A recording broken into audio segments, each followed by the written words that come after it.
mice crawl to a table.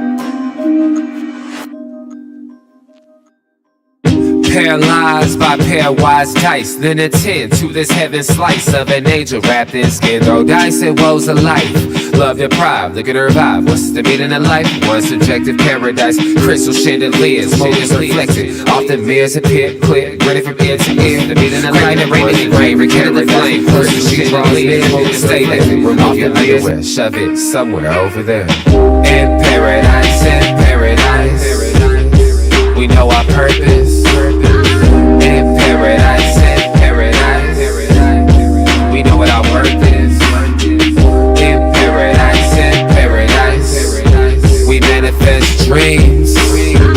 In paradise, truth is what you can see. Yes, it is. The truth is what you can see. Hello, everybody. Welcome to this edition of the Unpopular Hour. I'm your host, Matt Clark, and you know it is Tuesday, so you know where we are located at. We are at one of my favorite places, Georgia's Happy Hog, located at 712 Culbertson Drive here in Oklahoma City, just north of the OU Medical Center, south of the state capitol on Culbertson, which is just right across the street from the Horn Homestead. Cannot miss it. Great barbecue. Love this place. You know, we're here quite a bit celebrating this great group of people here. This food is fantastic. You know, I'm here every Thursday, every Tuesday pretty much, unless something's different. But pretty much every Tuesday we are here doing this, and we want to thank YNB, family owned and operated since 1912. They are the bank that makes things happen. They're an equal housing lender and a member of the FDIC. Proud sponsor for us to be here today celebrating this lovely place. Some of the best barbecue in Oklahoma City. And everybody that comes here knows exactly what I'm talking about. But you can pre-qualify online at YNB at www.ynbok.com. That's www.ynbok.com. Or you can go into the main bank. 66 steps from historic downtown Yukon. Did I get that right, Commander? Right? I want to make sure I got that right. YNB East, which is off the Parkway and 39th Expressway, or 66, however you want to look at it. YNB Mustang, 218 North Mustang Road. YNB Parkway, which is off Garth Brooks and I-40, 212 steps from the highway, or if you walk around a car. That's what Nathan says. I don't really believe him, but I'm not going to go walk it to test it. I can promise you that. YNB People's located in Bethany on 23rd between Rockwell and MacArthur. I can promise you I'm not going to either one of those. I'm just telling you, that's not happening. That's not happening. Anyway, Thunder last night had a big win last night. It was a great game. Game 4 against the Mavericks. I'll tell you this, the Thunder took care of business. The series is now tied 2-2. 100-96. Thanks to our guy, SGA, the real MVP. SGA, the real MVP. That's what we're talking about here, the real MVP.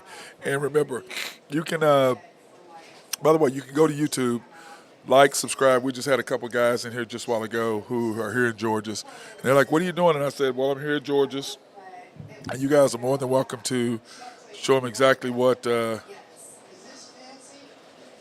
on, I got breaking news here. Doug Gottlieb got the head coaching job. He gets a head coaching job. Well, where did he get it at? Coach John Gray, my former coach. I'd like to know who would hire him. That's what I want to know. Who would hire him? Anyways, my guy, Coach Gray, just sent me this breaking news on that, so we'll see what's happening on that. But anyway, last night, a great game. SGA really just took over in the fourth quarter. And like I've said many times, the key to the Thunder victory is easy. You play great defense, which we do, and you put the ball in SGA's hands. I know Dagnall didn't like to do that, but, you know, to me it's not rocket science here.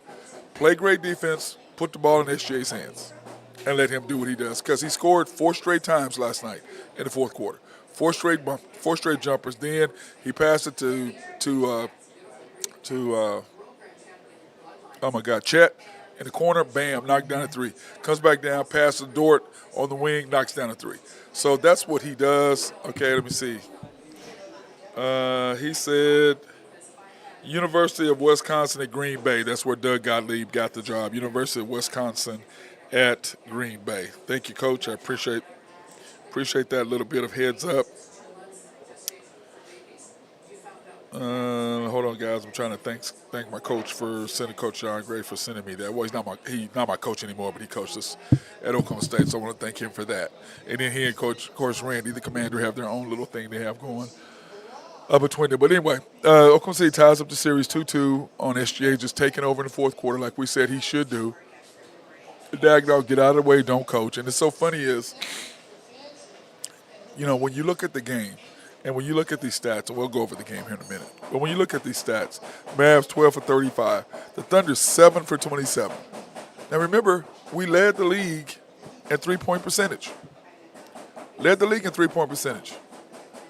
And we were 7 for 27, 38%.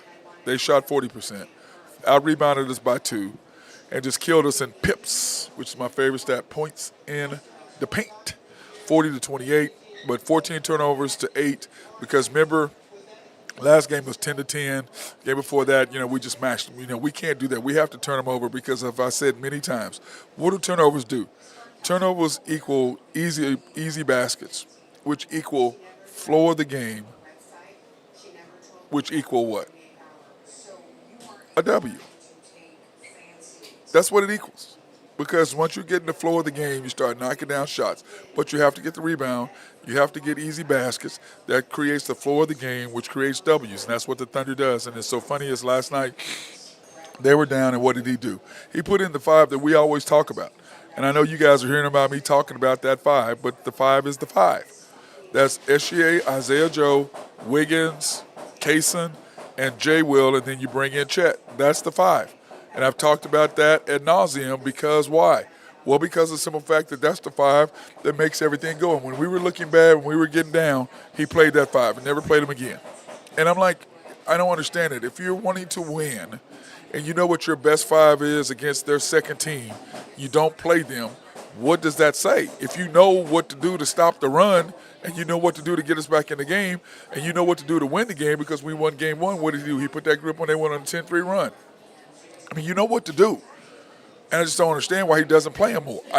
If you know that's your best 5, and you know that's your 5 to make it go, why don't you play them more? If you're really trying to win, then you do what you got to do at all costs to win. And this last night, Gordon Hayward did not play, thank God, finally. I mean, I don't mind. Like I said, Gordon Hayward's a very, very good player. Well, not very, very good, but he's a very good player. But just not for the Thunder. He just doesn't fit with us. It's just like when you look at Al Horford. Al Horford is just killing for Boston, but he wasn't a good player for us. We got him for draft picks. We got him for the ability to trade him because we were building a team. That's why we played him, okay? And I get all that. But to me, when you look at what our team is doing and what we have a chance to be, we're there now. And it's just like I've said many times on After the Storm, and we had this discussion last night on this show. And I've talked about this before. When you look at what our team is and where we are, we're ready to win. We're not on a rebuild, few years down the road, that nonsense that Sam Presti's out there spewing. And all the guys that I used to hang out with in the Eds or whatever, they're all like, oh, man, it's crazy. That's because you're listening to Sam. You're listening to the owner's nonsense. That's what you're doing. And I'm telling you what it is. We're 24-14. We have played 2.5 years of good basketball and close games. We know how to win. How is that? You play good defense, you put the ball in SGA's hands, because when the ball is in SGA's hands, what happens? It eases everybody's flow of the game. Nobody feels like they have to make a play. And when they feel like they don't have to make a play, it opens up for everybody else. Here are the stats from last night, overall stats, team stats. I guess since we just did the overall stats, here are the team stats. Chet, what did he do last night? I told you what Chet had to do. Because in order for us to win, here's what Chet has to accomplish. 18 points, 9 rebounds, 4 blocks. What did I say? And before the season started, or before this semifinal started, Chet needed to average 18 points, 7 to 10 rebounds, and 3 to 4 blocks. That's what he had to average. That's what he's doing. Every time we've won, the 2 games we won, this is what Chet's numbers have been. The 2 games we lost, Chet numbers were even close to this. 40 minutes. J-Dub, 41 minutes, 14 points. Once again, 5 for 19. He has not played well, but he's still playing the same amount of minutes as SGA. And remember, well, you guys don't know this, but last night we were noticing, and I said this, hey, what's up, Burgess 4071? How you doing, big dude? Like I've said many times, or like I was saying yesterday, we were in our chat. J-Dub was playing more minutes than SGA. How the hell can you justify that, dog, Dagnall? How is J-Dub playing more minutes than the MVP? Why is he not the MVP? Because y'all didn't promote him like you did Westbrook. You made sure Westbrook got rebounds so he could win the MVP. That's what you did for him. Now you got a guy who legitimately deserves it, and you did nothing to promote him. Zero to promote him as MVP. The fans promote him more than y'all do. So that shows you what y'all believe in this guy. But he's just going out and doing work. SGA is, no matter what you did to him. J-Dub, once again, 5 for 19, no show. He just hadn't played well. He did have 9 rebounds and 6 assists, 4 steals, but he's just offensively, he's just not playing well. Defensively, he's doing okay, but he's just not playing well. SGA, 34 minutes, and like I said, J-Dub had played more minutes to him until he brought SGA in. He started SGA in the fourth quarter. Played 1 minute, pulled him out, set him for 2 minutes, pulled him in, set J-Dub out for 2 minutes, and put him back in. So the SGA could have 1 more minute than him. Because he's trying to be slick about it. Dude, you played J-Dub the whole game until that. And then when he went out, what did we do? Make a run? SGA, unbelievable. He is the man, and until this is the problem. Dagnall is a build-you-up guy. He builds you up. He is a promoter and builder of people. That's what he does, and I'm cool with that. But we're not there anymore. We're ready to win now. Give me somebody who's ready to win. And I've said this before. The Golden State Warriors had 50-win seasons. They got rid of that guy who had 50-win seasons. Why? Because they were ready to win, and he wasn't the guy to get them to the next level. They hired a guy to get them to the next level. That's what you got to do. We're ready to win. Why are we still trying to rebuild? For what? We need one piece. We're missing a big man and a coach to put everybody in the right place. Because when you look at these numbers, and we're going to go over in a minute, SGA 34 points, 14 for 27, 8 rebounds, 5 assists, 2 steals, 2 huge blocks. Josh, 5 points, 2 for 8. He's just, in 12 minutes, he's just not playing well. And Josh tried to get into a groove, tried to get in, be aggressive, but he's just not, Dallas is not a good matchup for Josh. Okay? It's about matchups, and he's just not a good matchup for Josh. That's just plain and simple. That's what it is. Lou Dort, 17 points. Under no circumstances do I want Lou Dort shooting 14 times. Under no circumstances do I want Lou Dort taking 10 threes. At all. There's no scenario I can think of I want that, because what are you doing? You're creating turnovers by doing that. And he said he had 0 turnovers. What are you talking about? Those missed shots are turnovers. And I'm not talking about his wide open threes. I'm talking about him going to the basket and missing left-handed shots at the back. He cannot finish. It's not his game. But he's trying to make plays. At the end of the game, when SGA starts rolling, it frees everybody up to do what they do. Lou Dort spot up, Chet spot up. And the reason why I said the best 5 that I was talking about is Isaiah Joe, Wiggins, Kaysen, J. Will, and who was my other one? Isaiah Joe, Wiggins, Kaysen, SGA. And what happens is all those guys sit there and knock down 3, because what does SGA do? He probes. If he can't get off the basket, get you to the middle, he's going to kick it to you for the open shot. That's what he does. That's why that group makes a run. They all defend, and they all can shoot the 3. I think Nathan gave me a stat on that group as the guys when they're with SGA. And this is when they're with SGA, okay? He did a stat for me. Let me see if I can find it so I can go with you guys to kind of go over. Let me see if I can find that Nathan sent to me. And it was a great stat line that he had sent me when we were talking about this group of guys and what they do when they're on the floor with SGA. I was like, wow, just blown away by it, because that's what I've been talking about. I didn't know these numbers. Isaiah Joe, 41.6, Wiggins 49, Kaysen 42, and J. Will 36.8. That's what they do when they're playing with him, okay?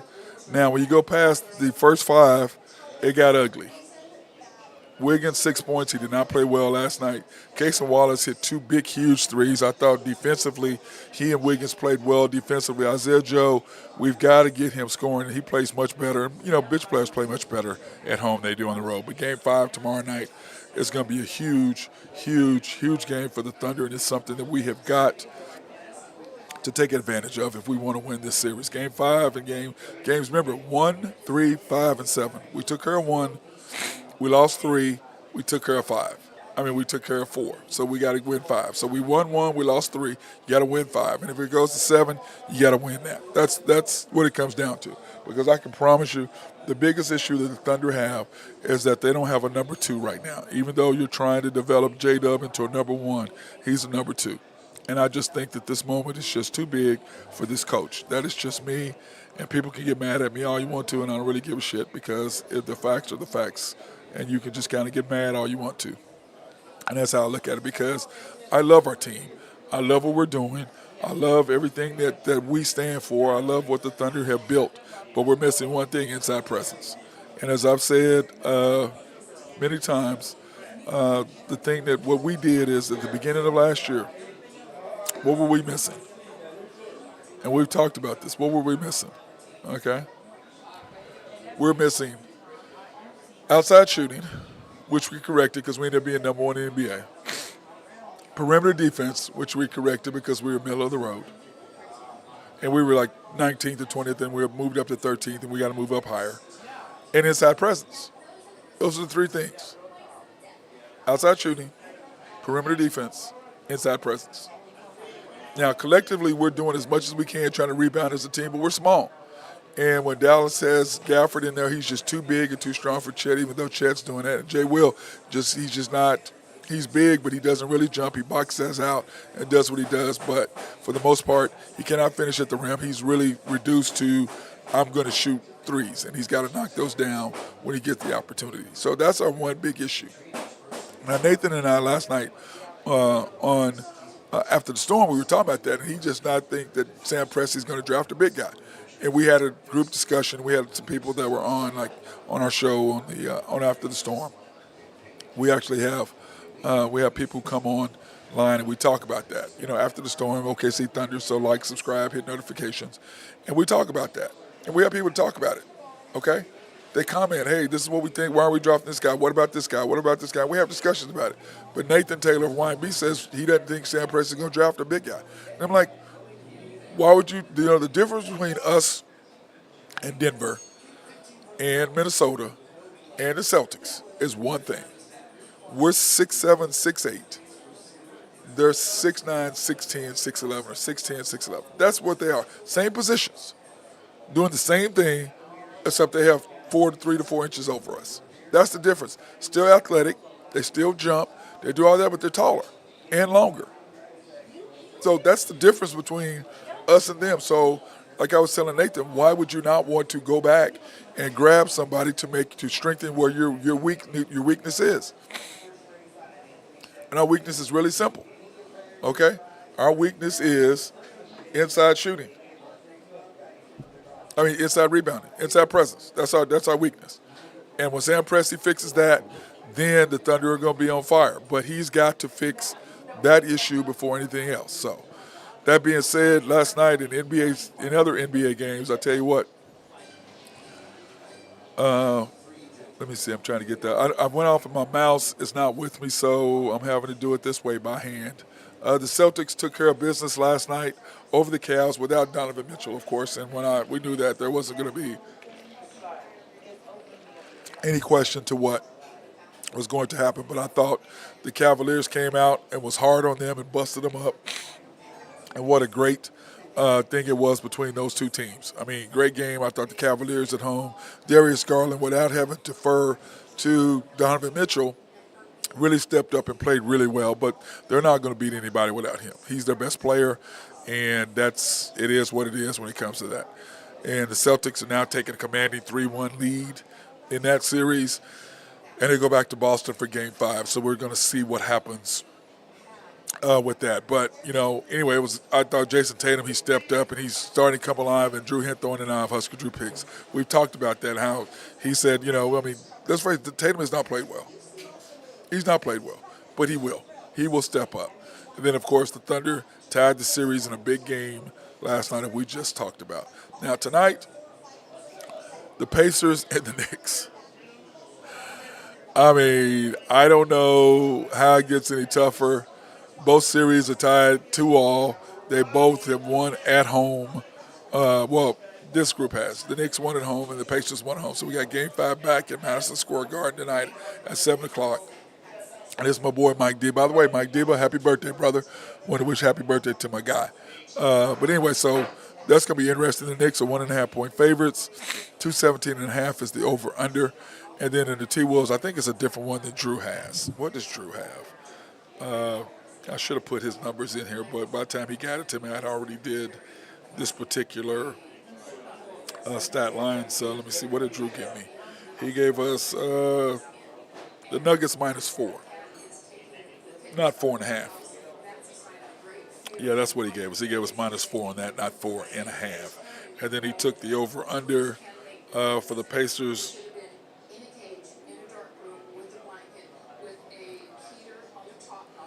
I don't know why he had the Pacers. I don't even know what he's doing. Cavaliers and Celtics. I don't even know why he had that in there. That's tomorrow, bro. That's tomorrow. I don't know what he was doing. He doesn't have it in here. But anyway, 1.5, over-unders 217.5. And then, of course, the T-Wolves, 9:30 tomorrow. The Nuggets, 9:30 tonight. The Nuggets, 4.5-point favorites at home, over-under 206.5. Now, the question is, can they win 3 in a row? Nobody's been able to win 3 in a row in that series, and can that get done? That's the million-dollar question. That's the million-dollar question right there. Can anyone in this series take over and go 3 straight games? Because right now, the Nuggets, the T-Wolves took care of 2 and just beat the hell out of the T-Wolves. The T-Wolves beat the hell out of the Nuggets in Denver. And then Denver turned around and changed the script 100% in Denver by saying, okay, what we're going to do is this. In Minnesota. We're going to play finesse basketball. We're going to jump out on these guys. We're not going to let Rudy Gobert play. And that's how the Thunder have beat the T-Wolves as well. The T-Wolves beat us twice here. We beat them twice there. And how they beat us is we weren't knocking down threes. Gobert stayed in the game, and they physically beat the crap out of us. That's how they've won the 2 games they beat. Because remember, we're 2-2 against them, and we were 3-1 against the Nuggets. And really, I say 2-1, not 3-1, because the Nuggets beat us at home in like the 4th or 5th, 6th game, whatever it was. Then we beat them twice there in Denver on oddball nights. Remember, it was every other night. We beat them twice in Denver. We beat them pretty good for Game 2, and then the rubber match, Game 3, SGA hit the jump shot at the buzzer with 1 second left or whatever to win the third game, to go up 2-1, and then Jokic did not play at all against us here in Oklahoma City because I don't think Denver felt like he needed to. I just don't think he did. I think he felt like, okay, we're going to play them in the playoffs. We're going to win, be the number 1 seed, and, of course, that did not happen. And the Thunder ended up with the number 1 seed, which is what you almost have to do right now to get that done. But anyway, I cannot wait for tonight. It's my boy Diva's birthday. So I'm going to go hang out his birthday. Then I got to figure out how the hell I'm going to sneak out a little early so I can go watch the T-Wolves and Nuggets. Love you, brother, but I'm sorry I'm going to have to leave your party early. I'm sorry, bro. I love you, but, yeah, I'm going to have to bank. I cannot stay there. So in the brackets, this is what the brackets look like right now. Where are my NBA brackets? I don't know what the hell that is. My NBA brackets. Oh, okay, here we go. I know I had my brackets on here somewhere. My bracket. I know I had my bracket over here. But anyway, the NBA brackets look like this right now with the thing. Okay, the Thunder are 2-2. Game 5 is tomorrow night in Oklahoma City. Of course, what a shock what time the game is. I know we're all shocked at what time the damn game is. And then the T-Wolves and Nuggets tonight, 2-2. Celtics and Cavaliers is the only one that's 3-1 that's not tied 2-2. And then the Pacers and the Knicks are tonight 2-2, the early game. So I'll be trying to say how I'm going to watch that. And it's going to be exciting. I cannot wait. I love basketball when it gets to this point of the year. It's fun for me because as a former player, you know, you just love love this time when everything matters. And I love playoff basketball because it goes back to back in the day. There's no cheap fouls. We're not getting away with nonsense. Don't be crying. You're not going to get any baby calls. You have to step up and play basketball. We're not going to give you the little touch fouls. That's not. Now, Luka got one last night, but once again, Dort was up on him. And like I said, when you watch it up close, Dort is literally beating the crap out of Luka. But Luka's doing the same thing back. He's pushing off. He's doing the little things to him. He's doing the same thing. He's doing the exact same thing. So I don't, Thunder fans were talking about, my girl Jennifer Falkenstein just sent me a deal saying I was telling her last night she should have came on since she was awake last night. She goes, I probably would have just bitched about everyone flopping and being dramatic. And she's just having fun. She's not really like that. She's very knowledgeable about the game. She understands what's happening. And we have intense discussions about things when we do talk. So I was wanting her to come on the show last night and discuss those type of things. So now, in NBA news / WNBA news, the Indiana Fever make their debut, or Caitlin Clark makes her regular season debut on the road tonight, p.m. That debut that should be on the road, not p.m., the road. Let me see, against the Connecticut Suns in their first regular season sellout game. Can you believe that? The Connecticut Suns having their first regular season sellout. I can, because right now I've already got my tickets to go watch Caitlin when they play the Dallas teams. So I'm excited about doing that. Let me see. I'm excited to see that. And, Caitlin Clark talks about she's not going to be nervous, and she's played in thousands of people before. Yeah, you have, but this is a little different. You played in the National Championship Finals 2 years in a row. I get that, but this is different. This is the league. I'm telling Jen that I just talked about her text.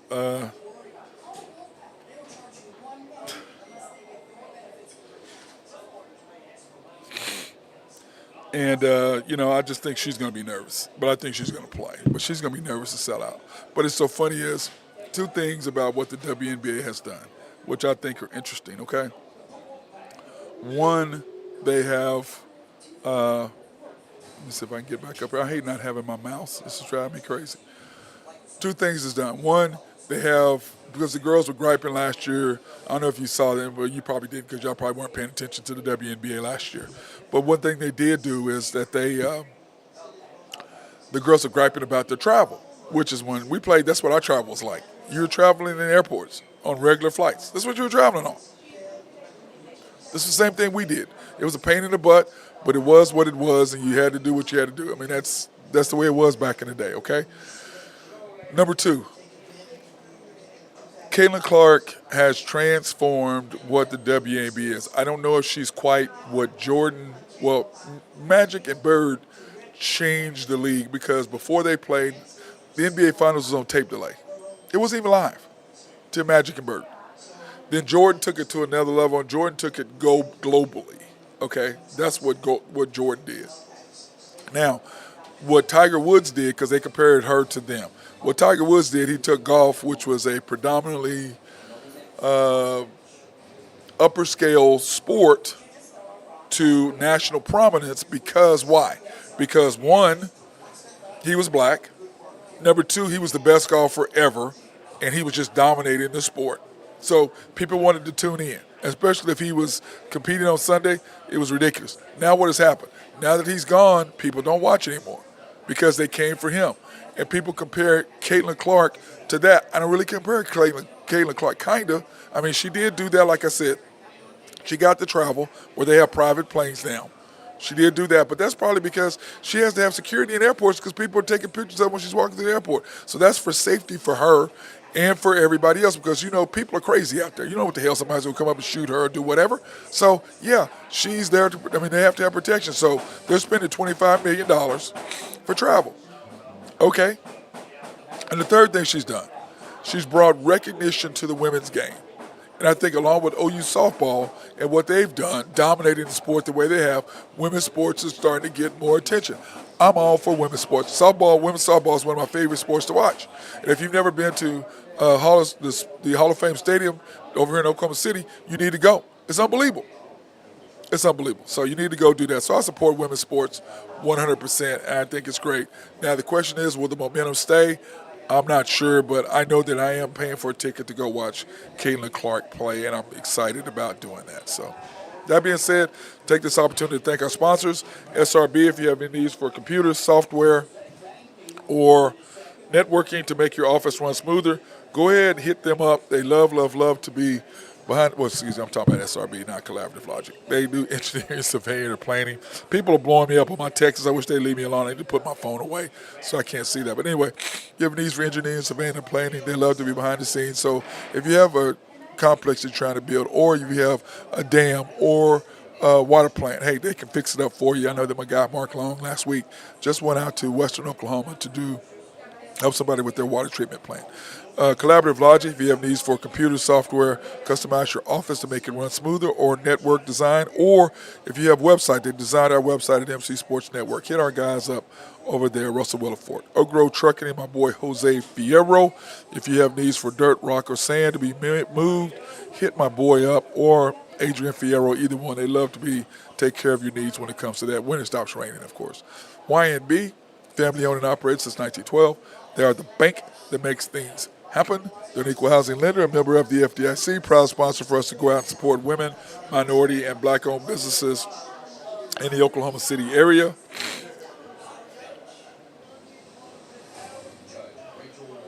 But if you want to pre-qualify online, you can at www.ynbok.com. That's www.ynbok.com. And we also want to thank them because we are here at Georgia's Happy Hog, and we would not be here if it wasn't for YNB. So we thank Randy and Carolyn for hooking us up to be here today. YNB, you can go to any of their main locations, or any of their locations, let's say. The main bank, which is located in historic downtown Yukon, actually 66 steps from historic downtown Yukon, 401 Elm. YNB East, which is off the 39th Expressway, or 66. They're off the Yukon Parkway. YNB Mustang, located on Mustang Road in the lovely city of Mustang, America. YNB Parkway off Garth Brooks and I-40. Now, Nathan says it's 212 steps from I-40 if you walk around a car. I think he's full of it, but I'm not going to test it by doing it myself. I can promise you that I'm not doing that. Nathan, I have to trust you on that. YNB Peoples, located in Bethany, 6201 Northwest 23rd, between Rockwell and MacArthur. And, of course, Shelter Insurance, the Mark Pemberton Agency, located 4609 Southeast 29th in Dale City, Oklahoma, 405-670-2424. They're open Monday through Thursday, 9 to 5. Fridays, 9 to 1. Closed Saturdays and Sundays, probably 7.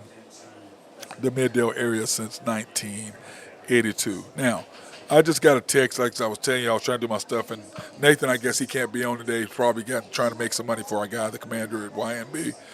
He says he wanted to know my thoughts on starting Kaysen tomorrow instead of Giddy. We talked about that last night on After the Storm, Nathan. I don't disagree with what you're saying, Nathan. I just don't know if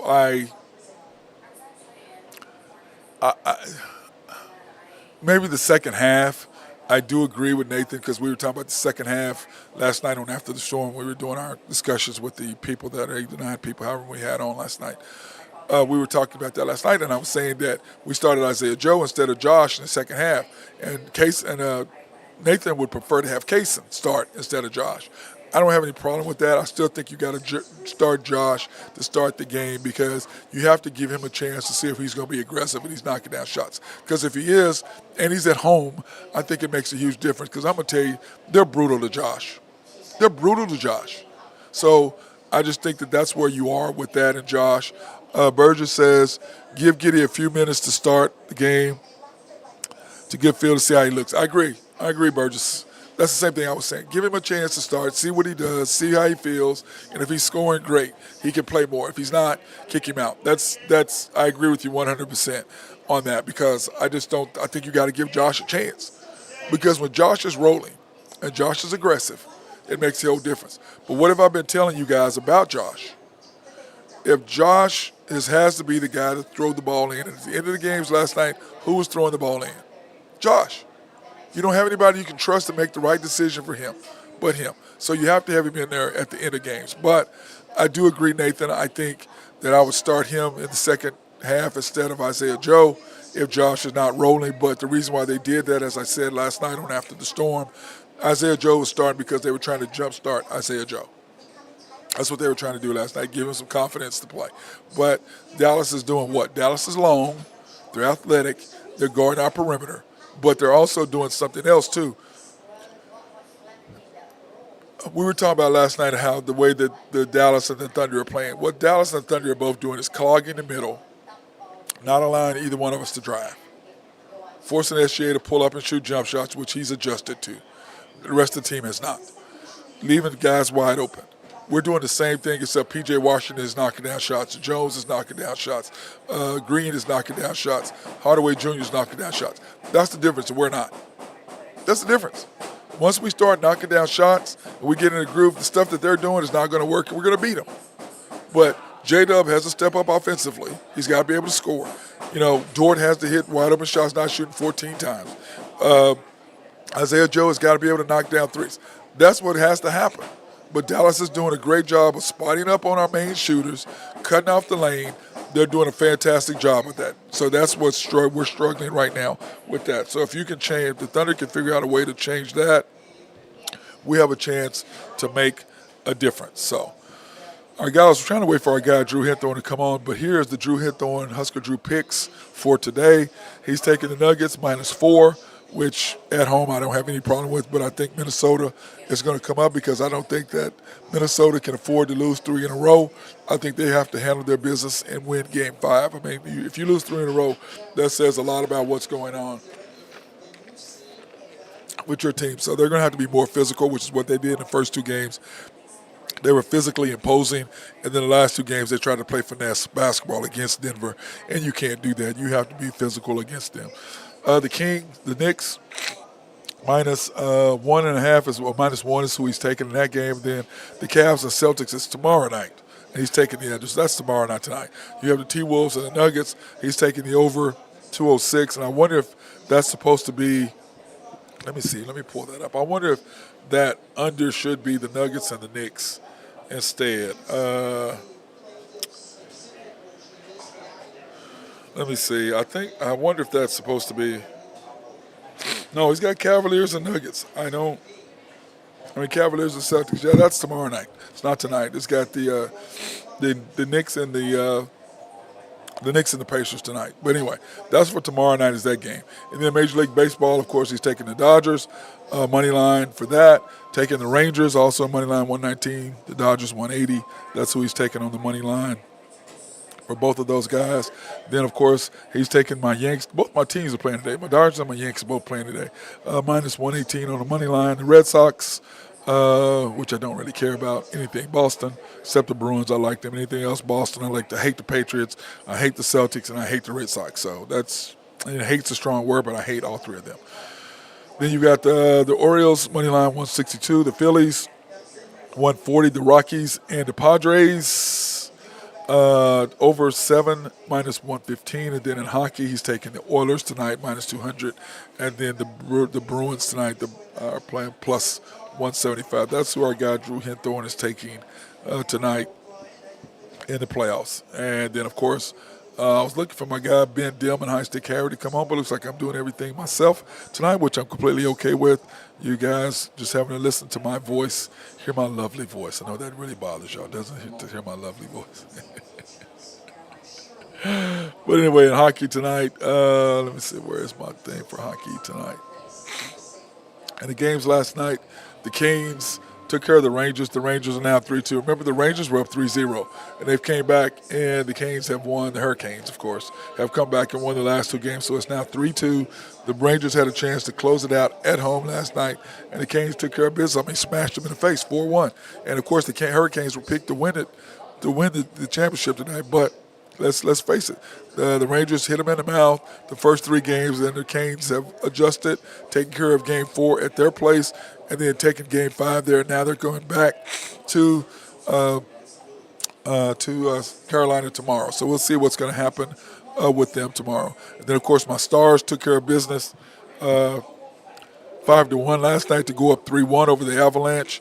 Those are my boys. The Stars took care of business on the road last night, 5-1. I've got the Stars, and remember, the first two games the Stars won, the Mavericks won also as well. So it was nice seeing them win, even though we beat the Mavericks. That was really nice. I was worried about that. And I said that yesterday on the show how I wanted to see that trend or whatever was going on with that needed to stop. And it did. Thank you for listening to me, Stars. Thank you for listening to me, Thunder, for taking care of business and breaking that streak. And then, of course, at games tonight on ESPN. And I love the fact that they have been switching back and forth. And then one of our guys last night said something really interesting now that I see this back and forth, is that we are 0-2 against the Mavericks on ESPN and ABC. We're 2-0 on TNT. I thought that was a great comment last night, that we're 2-0 on TNT. I thought that was interesting the way that he said that. And so I love the fact that we're 2-2 when it comes to that, or 2-0, I guess. So then anyway, the Bruins tonight at the Panthers. The Bruins have to be in. Of course, I still carry. He's a huge Boston Bruins fan. I'm a Bruins fan as well. They got to take care of business tonight, even though I'm a Stars guy. Stars are my favorite team, clearly. But when I started liking hockey, it was because of Bobby Orr, one of my favorite players, clearly one of the top 5 greatest hockey players of all time, in my opinion. But anyways, 1.5. The Panthers are favored by -1.5. Over under 5.5. The Canucks, the Vancouver Canucks, are favored over the Oilers tonight, plus 1.5. So the Canucks are -1. The Oilers are plus 1.5 at home. 6.5 is the over under. I wish my guy was here today so we could kind of go over it. But here are the hockey, what hockey's looking like right now as far as the brackets are concerned. When you look at the brackets, here's the way it peeps out right now. Dallas is up 3-1. Vancouver 2-1 over Edmonton. Florida over Boston 3-1. And then the Rangers and Carolina are at 3-2. So that's what everything looks like right now as we speak. So I'm excited about tonight watching hockey. I do like hockey. I do like it, but I like NBA all the time. But, that's just kind of how I look at it and how everything is laying out. But I like to see what's going on in the league. But once again, I want to let you know where we are. We are at Georgia's Happy Hog. And if you've never been here, it's the 712 Culbertson Drive. It is east of Lincoln, just across from the Harn Homestead. And it is south of the state capitol, north of the OU Medical Center, right there off Lincoln. 2 blocks east of Lincoln. Cannot miss it. Great location. And I see this guy out here. He always has his pit bull out here in the lawn when we're here. And I always love that because I'm a pitty fan myself. If you like pit bulls, I love you. If you don't like pit bulls, that's okay. But they're the sweetest dogs, and they get a bad rap because they are the biggest babies in the world. And my grandson loves Big Ace. He loves him. He loved Ace. He loved Faith more because he knew Faith longer. He was with Faith for all of his life up until the last couple of years that he's been with Ace. But Faith was his baby girl, no doubt. 100% she loved her some little G. But anyway, 712 Culbertson Drive. You can call them at 405-525-8111. They're closed Sundays and Mondays, open Tuesday through Friday from 11 to 7, Saturdays 11 to 5. For catering and events, contact them at the number that I talked about, 525-8111. And, of course, it's brought to you by YNB, family owned and operated since 1912. They are the bank that makes things happen. They're an equal housing lender, a member of the FDIC. Like I said, proud sponsor for us to be here today at Georgia's Happy Hog. You can pre-qualify online at www.ynbok.com, or you can go into any of the locations located on the right there. You can't miss it. So anyway, I want to thank everybody for watching this edition of the Unpopular Hour. We had a great show today here at Georgia's. We went over everything that we had to go over. Usually when I got my guys here, we go a little bit longer because you get to hear them talk and give their opinion, but everybody's busy, and we haven't heard from Drew. Lately he was running, we have this text chain. And last night Drew was talking and running his mouth, but once again, he did not finish up any of his statements. And then, of course, I just said that, I'm excited about the Thunder game tomorrow night. To be there, and I know a lot of people are trying to come up and watch it, and so I'm excited about watching our Thunder play Game 5, and it's huge because remember what we talked about, 1, 3, 5, and 7. Number one, you got to open up your series correctly. Number three is usually that rubber match, and Dallas took care of games 2 and 3. We held on and won game 4, even though we were losing the whole game until SGA just decided to take over, which is what I've said all along. When he scores 3 or 4 times in a row, which he scored 4 straight trips, and then he assisted 1 trip, and he came back and assisted another trip. And let me see if I can pull up our guy, Jacob Dieseldorf. What did he say last night? Let me see. Let me give our guy Jacob a little love right here. Okay. Here is what Jacob put on his Facebook page last night. SGA in the last 6 minutes. Field goal made, 5:59. Field goal made, 5:24. Defensive rebound, 4:59. 4:45 made 2-point shot. 4:18 block shot on Lively. 4:11 defensive rebound. 4:02 made 2-point shot. 3:24 assisted Chet 3-point field goal. 2:14 assisted Dort for a 3-point field goal. 1:07 assisted Jay Will for a 2-point field goal. 0:14 missed a 2-point shot that rolled in and out. Remember, it came out. Ring around the toilet, came out. And then, of course, made 2 for 2 free throws. So, 10 points. He was 4 for 5, 2 for 2 for 2 for 2 from the free throw line, 2 rebounds, 3 assists, and 1 block. And did not make clutch player of the year. Was not clutch player of the year, even though he led the NBA in clutch field goal percentage at 61%. Yeah. And on top of that, we talked about J-Dub and how they brought up, J-Dub leads the fourth quarter in points scored. Who cares about a point? What about the clutch? Last 5 minutes. What do you do then? I'm so over how many points LeBron scores in the fourth quarter. Don't care about that. How many points do you score in the last 5 minutes? That's what I care about. Last 5 to 6 minutes of the game, when it's on the line, what are you doing then? How many points are you scoring? What is your field goal percentage?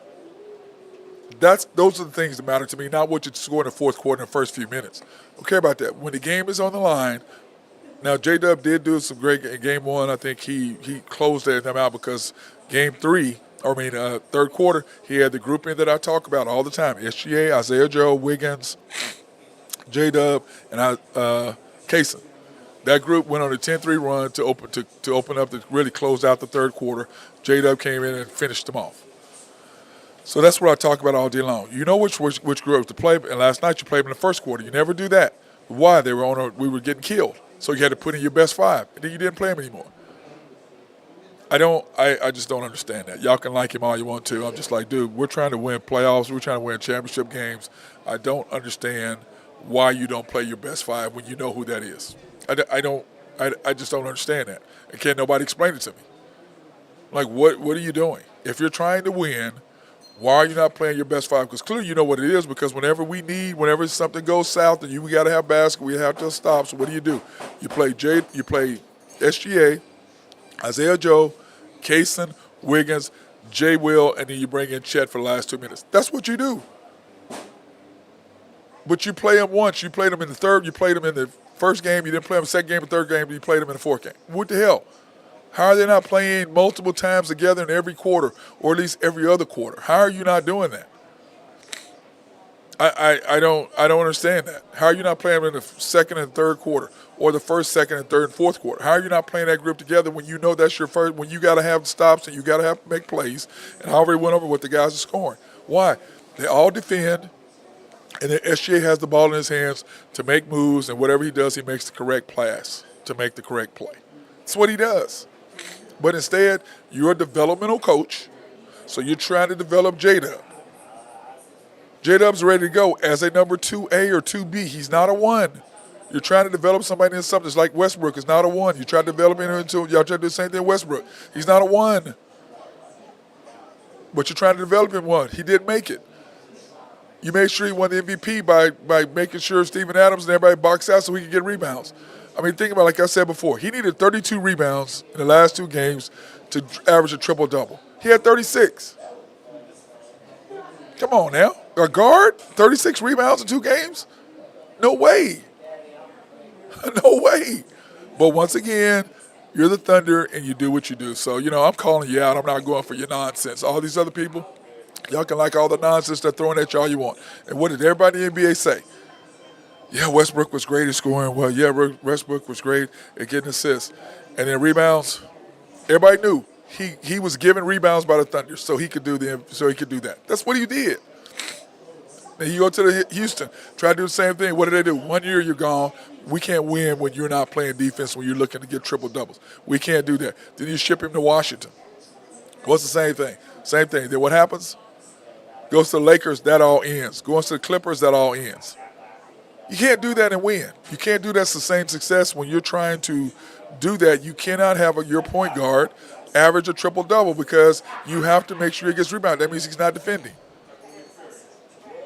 But once again, that's what they did for him. When it came to SGA, they didn't help SGA at all because they're too busy promoting J-Dub. Every time you turn around, you watch Bally's or whatever, and thank God I don't have to watch them as much next year. Thank you, God. And all I would do with them anyway is just watch them. I'd put on and listen to Matt Pinto. I couldn't stand listening to those guys. So nice to be able to hear people who actually know what the hell a shot is and what a shot isn't. So that being said, I want to thank everybody here at Georgia's Happy Hog for having us here today, taking care of us, getting our food. You know, of course, I've got me some ends today. They got different hot links, which I'm not happy about. I don't like those hot links that they got today. I don't like those. I like the original hot links. If they're going to have those hot links, I'm done getting hot links here. But, of course, I got my mac and cheese. And I did green beans today instead of greens. I did greens last week, so I'm doing green beans today. Everybody else, hey, have a fantastic day. Go out here and enjoy this weather. And do me a favor, stay dry, stay peaceful,